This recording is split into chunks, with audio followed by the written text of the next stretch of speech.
Hello दोस्तों, स्वागत है आपका हमारे अपने चैनल दिलीप X2 पर। अगर आपने अभी तक हमारे चैनल को सब्सक्राइब नहीं किया है तो पहले जाकर चैनल को सब्सक्राइब करें। आज इस वीडियो में हम जानेंगे आखिर कैसे आया शिव को क्रोध। तो आइए शुरू करते हैं।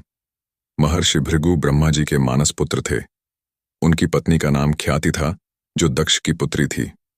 महर्षि भृगु सप्तर्षि मंडल के एक अर्षि हैं। सावन और भाद्रपद में वे भगवान सूर्य के रथ पर सवार रहते हैं। एक बार की बात है, सरस्वती नदी के तट पर ऋषि मुनि एकत्रित होकर इस विषय पर चर्चा कर रहे थे कि ब्रह्मा जी, शिव जी और श्री विष्णु में सबसे बड़े और श्रेष्ठ कौन है। इसका कोई निष्कर्ष न निकलता देख उन्होंने त्रिदेवों की परीक्षा लेने का निश्चय किया और ब्रह्मा जी के मानस पुत्र महर्षि भृगु को इस कार्य के लिए नियुक्त किया। महर्षि भृगु सर्वप्रथम ब्रह्मा जी के पास गए। उन्होंने न तो प्रणाम किया और न ही उनकी स्तुति की। यह देख ब्रह्मा जी क्रोधित हो गए। क्रोध की अधिकता से उनका मुख लाल हो गया, आंखों में अंगारे दहकने लगे। लेकिन फिर यह सोचकर कि ये उनके पुत्र हैं, उन्होंने हृदय में उठे क्रोध के आवेग को विवेक बुद्धि में दबा लिया। वहां से महर्षि भृगु कैलाश गए।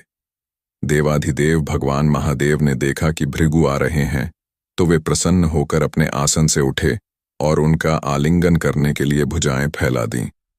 किंतु उनकी परीक्षा लेने के लिए भृगु मुनि उनका आलिंगन अस्वीकार करते हुए बोले, महादेव, आप सदा वेदों और धर्म की मर्यादा का उल्लंघन करते हैं।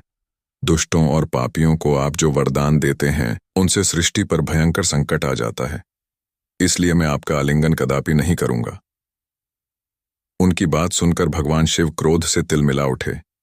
उन्होंने जैसे ही त्रिशूल उठाकर उन्हें मारना चाहा, वैसे ही भगवती सती ने बहुत अनुनय विनय कर किसी प्रकार से उनका क्रोध शांत किया।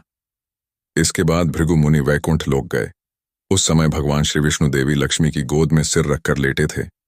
भृगु ने जाते ही उनके वक्ष पर एक तेज लात मारी। भक्त वत्सल भगवान विष्णु शीघ्र ही अपने आसन से उठ खड़े हुए और उन्हें प्रणाम करके उनके चरण सहलाते हुए बोले, भगवान, आपके पैर पर चोट तो नहीं लगी? कृपया इस आसन पर विश्राम कीजिए। भगवान, मुझे आपके शुभ आगमन का ज्ञान न था, इसलिए मैं आपका स्वागत नहीं कर सका। आपके चरणों का स्पर्श तीर्थों को पवित्र करने वाला है। आपके चरणों के स्पर्श से आज मैं धन्य हो गया। भगवान विष्णु का यह प्रेम व्यवहार देखकर महर्षि भृगु की आंखों से आंसू बहने लगे। उसके बाद वे आर्षि मुनियों के पास लौट आए और ब्रह्मा जी, शिव जी और श्री विष्णु के यहाँ के सभी अनुभव विस्तार से कह बताया। उनके अनुभव सुनकर सभी आर्षि मुनि बड़े हैरान हुए और उनके सभी संदेह दूर हो गए। तभी से वे भगवान विष्णु को सर्वश्रेष्ठ मानकर उनकी पूजा अर्चना करने लगे। वास्तव में उन आर्षि मुनियों ने अपने लिए नहीं, बल्कि मनुष्यों के संदेहों को मिटाने के लिए ही ऐसी लीला रची थी। अगर यह वीडियो आपको पसंद आई हो तो लाइक, कमेंट और सब्सक्राइब जरूर करें। मिलते हैं अगले इसी तरह की रहस्यमय वीडियोज में। मैं आपका दोस्त दिलीप सुथार।